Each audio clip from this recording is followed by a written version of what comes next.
Now, there are just some moments where you just mental boom and you're like, damn, I really don't want to do this, but I had to do it anyways, just because it's more convenient that way. That was kind of me with this stream when I was doing the Virizion solo run. Well, I'd say I had to keep doing it, but I actually just quit halfway through. Just because Glaceon is really bad. Especially in Gen 6, it doesn't get freeze dry in its level up moveset. So you're practically using Icy Wind for the entire game. And Icy Wind, I also had really bad RNG during my run with it.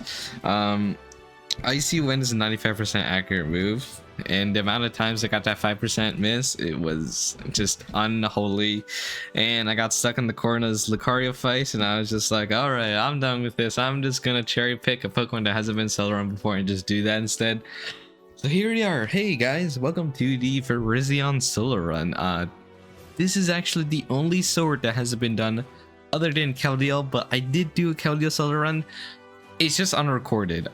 We played it, I recorded it, and then I deleted the recording because we never finished the series. It was meant to be a 4-way solo run. So sadly, Keldeo's solo run is not legit. So right now, that one's also open.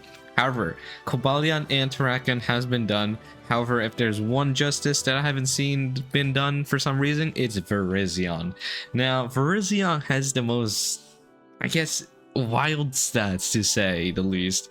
Now, let's take a look at the stats. 8 has 91 base HP. That's pretty nice, pretty bulky. It's 90 base attack and special attack, which is really rough for a legendary with such high base stats, because also Virizion is meant to be like an offensive Pokemon. However, its base stats really do not help it at all. Base 72 defense is not too bad. I think its highest stat is its special defense. Like, why? 129 base special defense. It's just completely unnecessary. I don't understand why they gave this thing such high special defense. Just please swap the attack and special defense stat, and this thing would be significantly better. And then 108 base speed just means that we really don't have to worry about being outsped by anything unless we're significantly underleveled. Now, another big issue about Virizion, 35 base friendship, which is lower than normal. I think the normal amount is 50, and it also has a slow EXP growth. Oh my god, I will say, I really regret cherry picking this Pokemon. I chose it because I thought it'd be really fast, and I was like, alright, well, that'd be much more relaxing. I just do a really fast run. That's why I choose a legendary. Oh boy, Virizion hasn't been done. Let's do Virizion.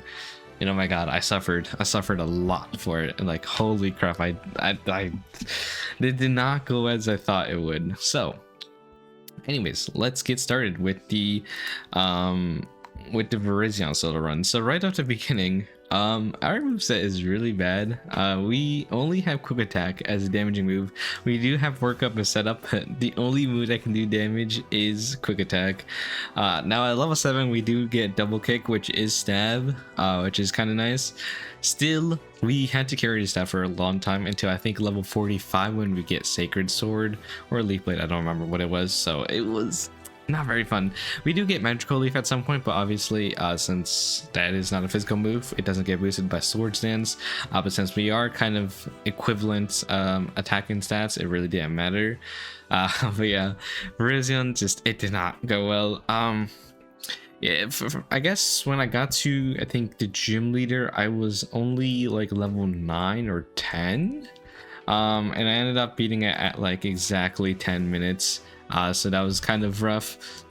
But yeah, Virizion, it just really didn't have much damage. I was just setting up workups to full on the Surskit, so then I could just slowly take on the Virizion. I guess with just some quick attacks. I ended up leveling up, like getting to level 10 off of this, which is still two levels under. Just kind of wild to think about, but obviously with that down, we were able to, where we take on the second gym. The second gym was actually quite easy. I will say Virizion has a really nice early game, since Grant, you know, is a rock type gym leader. We can just spam double kick, and I think we started off with an O power attack. And with that, we were able to just two-shot, or just one-shot, I guess, the Amora with double kick, and the Tyrant also goes down to the same fate. And also, while I was here at Slot City, I decided to go get the Aerial Ace TM at the top of the cliff, because Aerial Ace is kind of a useful way for us to hit anything that resists our stab, and just I guess bug types and grass types in general. Mainly I guess bug types, and just anything that I guess mainly like Golbats and stuff, because they resist both of our stabs, and also they deal significant amounts of damage in this game, which is also one of the reasons why I suffered so much. Acrobatics is an incredibly powerful move that doubles its base power if the holder is not holding an item, and most Pokemon in this game do not hold an item, which means it's always double the damage. Basically 130 base attack, and since it's used on Golbat, they also get stab bonus, so it does an incredible amount of damage. And yeah, and Aerial Ace really does not do much damage, especially in the early game when we're both under leveled, and also we just have 90 base attack, so it doesn't do much damage. So yeah, I kind of suffered through that. Corna's Lucario's obviously not a issue, we just double kick that. Now the Reflection Cave, we did struggle a bit on that, just because a lot of the trainers we actually couldn't beat, or it took a couple tries to actually beat. But for Corna, the gym leader herself, it wasn't much of a problem. It's just all about setting up first, in order to actually just I guess one shot the Halucha. So we just set up Sword Stance and then just Aerial Ace everything. Since we do outspeed everything, we are able to just take out Halucha in one hit and not worry about Flying Press, which I'm pretty sure would 100% kill us each time. So with that, we're able to take her down, and then here's where a lot of problematic stuff happened. The main thing is we tried to get the Lucky Egg, since this is where you get the Lucky Egg after the third gym, but we don't have enough friendship. Because the starting base friendship is lower than usual. So yeah, that was understandable. I was like, oh, okay, I get the befriending O-Power in the next city, and let me beat my rival and then beat Ramos, the grass type gym leader, using the befriending O-Power. So I did do that. Ramos was no problem, since we also just set up, so actually there was a slight problem. We had to take down Jumpluff. So the main thing was we had to use an O-Power defense to tank one acrobatics, and then we're able to take it out into Aerial Aces, and we're able to set up on Gogo to just eventually take that out, and then the Weeping Bell using Aerial Ace. So after reading this, I was like, oh, okay, Ramos down, let's hope this is enough friendship. I go back to the hotel, nope, not enough friendship. So I'm like, it's doomed. What do I do now? Like, I don't have enough friendship to do anything. So what I had to do was I had to go through the whole power plants. I went through the whole power plants, got through all of that, and then I finally went back and I had enough friendship. So with that, we're able to just I guess get the Lucky Egg. I think I did get the Lucky Egg at this point. I gotta assume so, because I'm trying to remember this all from memory. But yeah, so we're able to just take down Clemot's no problem, I think, because Clemot does start off with Nemoga, but we set up some O-Powers and then just slowly take him out with Giga Drain, using O-Power special attack. Oh, actually, now that I remember it, beating Clemont before Clemont beating the power plant, we did not have enough friendship for the Lucky Egg. I was completely wrong. So we had to beat Clement. We were luckily at least the same level as him, but we didn't have the Lucky Egg, so we were not going to boost the EXP. So after finally beating him with Giga Drain and double kick combination to take down, I guess, Magneton and Heliolisk, we finally used Fly all the way back to Cormia City, and then went to the hotel, and I was able to finally get the Lucky Egg. And after getting the Lucky Egg, you could fly back, and then you can leave. You can just continue on. So after finally beating the 5th gym leader, we could get the Lucky Egg, which is really bad because we missed out on so much EXP. But anyways, Valerie next, the fairy type gym leader. This took a few attempts. Eventually, the main way of beating it though was just setting up on Mawile. Since Mawile doesn't have any fairy type moves, mainly just uses I I guess, crunch. And luckily, we have an ability called Justified that increases our attack every time we're hit by a dark type move. So with that, we're able to easily set up to +6 and then just take down everything in one hit. But anyways, we proceed on. I got stuck in Frost Cavern for a while because I kept forgetting to save, and then one of the team flare grunts would lead off at the Golbat with acrobatics that would 100% like one shot me every single time. So I got a little stuck there. That one was kind of problematic. Oh my god. And here comes Olympia. So Olympia is a problem, not because of psychic types, but because of her lead Sigilyph. Her Sigilyph has Air Slash, which is obviously 4 times super effective against us. However, the main issue is that we don't do enough damage to take it out. We can set up Swords Dance and it just isn't enough. Air Slash is a 2 KO, but since we can't take it out, the best way there was just nothing I could really do since there's also no O-Power special defense. So after multiple attempts, I realized, let's get X items. That's the only solution I can think of. I got X items, came back, just stalled it out, and then just set up again. We're able to just take it out without it doing much to us. But it took so many attempts, and I ended up falling behind at this point. I was ahead of Kukurok for a while, and I kind of just started falling behind because of some of these walls. But after beating Olympia, we weren't done. This was not our last wall or anything. So there's Lysandre 1, right? For him, this one's relatively easy. I need an O-Power attack, just one-shot the Mienfoo, and one-shot Pyroar, Sacred Sword, one-shot Honchkrow or Murkrow with the Sacred Sword, and then Gyarados can't kill us, so we slowly take it down with Leaf Blade. That's fine. Okay, and then the second Lysandre fight, we do around the same thing. Basically same thing. Yeah, we just Aerial Ace with the O-Power attack. Yeah, no problem. But then the third Lysandre fight, you have no idea how many times I came in here over and over and over. It just wasn't enough. You can't use O-Powers in this. So Aerial Ace without any attack boost is not enough to one-shot Mienshao. Mienshao always one-shots using acrobatics. And then I tried Leaf Blade. Leaf Blade is not enough to one-shot. And so there was only 2 things I could do. X items, install out acrobatics, but that way I'm just fishing for crits, and if it sets up Swords Dance that goes for acrobatics again, it's impossible. You can't win. Or I could hope I get a crit, but that's like insanely low chance. So I ended up falling behind so far that eventually I had to think of another strategy because there was no way. I'm just like getting stuck in endless loop. So I remembered on the route you get the dowsing machine. If you look around, there is one or more area where you can get a heart scale lying on the beach if you use a dowsing machine. So by utilizing that, we can get ourselves a heart scale, and by taking this heart scale to Innistar City, or I think it's Denomia City, we can get the move Close Combat. Now, so why do we need Close Combat, right? Because we need to one-shot Mienshao. And thanks to this stab, we get bonus damage, and it really helps. So we get Close Combat. I come back, fight him again. I killed a Mienshao in one hit. Honchkrow comes out, I kill that in one Close Combat. Pyroar comes out, I'll kill that in another Sacred Sword. Now Mega Gyarados comes out. We cannot one-shot it with Close Combat, and it just one-shots us because we significantly lowered our defenses. So eventually, the only strategy I had left for this is Close Combat Mienshao and Honchkrow, and then set up X special defense on Pyroar so we can tank its hits, and then set up Swords Dances, and we're able to just take that out, and then also take out Mega Gyarados in one hit.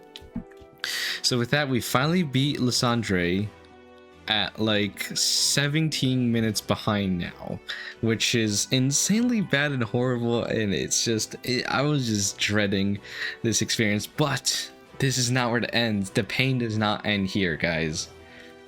The rival gauntlet, oh man. So you know how you had to fight Shauna, and then Tierno, and then Trevor. So what's wrong with this? Tierno, the big chubby fat guy, fat dancer boy, he leads off with a Talonflame. We can't use O-Powers. it just one-shots us with air acrobatics. I just did this over and over. I thought return over airlace wasn't enough, run it to red. It's just, oh my god, it was so bad. Eventually, after multiple attempts, here's how I was able to finally beat him. So I had to beat Shauna at full HP. How do you do that? You bait out a spiky shield, and you have to heal on the turn it goes for spiky shield. Once you do that, you're able to, and you have to make sure beforehand you get to +4 attack. You get to +4 attack, you bait out this spiky shield, and you take it out with sacred sword. And then once Tiano comes out with his talent flame, I just use an X defend. I'm able to live in the red after an acrobatics. And then I had to spam potions and hope it doesn't get a crit until it uses all 15 of its acrobatics. That is literally how I actually beat him. It was just so awful. I was just constantly repeating over and over and over until it didn't get a crit after 15 acrobatics, and then it only had sword dance left, and we were able to set up and just take him out. And then I almost lost to Trevor's Aerodactyl, but luckily I think the AI made it choose some other random moves, so I was able to survive that. But after beating the Rival Gauntlet, I was in so much agony and pain. I think around this point, I was around half an hour behind. Kugaraki, I was around like 29 minutes behind. And then it's time for Wolfric. Wolfric, yeah, not an issue since we are able to just set up sword stands. I think we might have needed 2 sword stands to take down the Avalug in one hit, or actually I think I had an O-Power +2, so O-Power +2, and then just Sacred Sword everything. Yeah, Abomasnow goes down, Kriogano goes down, and the Avalug I think also goes down to after. Yeah, I needed to set up 1 sword since beforehand. I need to be a +4 attack in order to do it. With that down, it's time for the Elite Four. Now the Elite Four. Obviously the one I had to start off with is the fire one, because she has a talent flame. So in order to win this one, I needed to set up, I think I needed X items. So eventually I need to X special defend so that I can tank hits from Pyrora, and then heal up and just set up sword dance to get to +6. And at +6 I'm able to just take everything down in 1 hit. Oh my god, it was rough. But okay, we're not done yet. We've only taken down the first Elite Four. Next up we take down is the Steel type 1, because the Steel type 1 usually tends to be the most problematic in these runs. So Steel type 1, we just need to set up we just need to set up special defense and defense just to make sure that anything that comes out is not an issue, especially because we had to deal with Aegislash, and Aegislash is the Ghost and Steel type, and we do not hit as Ghost and Steel types, since we can't hit Sacred Sword. Leaf Blade is not very effective, Aerial Ace is not very effective. If he uses King Shield, we lose our attack stat, so it's rough. We just gotta kind of just try and error to make sure we can beat it. And then we have to also make sure that Scissor that came out didn't kill us either. With that, we were able to just, I guess, setting up some sword stance, we were able to just take everything down after some try and error, making sure we play around Torment and everything. And then next up is the Dragon type 1. So the Dragon type 1, this was just another X items to tank hits from Dragalge. Had to do multiple heals because it was getting, it was poisoning me every single time with Sludge Bomb, even though it's a 30% chance. So I had to make sure I wasn't taking any risks. So I had to make sure I wasn't able to kill us in 2 Sludge Bombs, and then set up X defense and just make it so it can't deal any damage. Set up to +6 attack, and then just click return on everything and just take that out. And obviously Seabolt is 0 issue. We just set up Swords Dance and Claw Witcher and just take everything down with Leaf Blade. And with that, there's only one more fight left, and that's Diantha. So for Diantha, since Hawlucha has Flying Press, we can't really set up Swords Dance on it. We have to use just an O-Power attack +2 and just take down Hawlucha with the return. And then for okay, so we take down Hawlucha in one return, and then when Oris comes out, we take that down in one sacred sword. And then Gudro comes out. I think I used this. Yeah, I still just decided to just kill this off with sacred sword. Gorgeist comes out. Just had to use 2 leaf blades. It's do a KO. It's fine.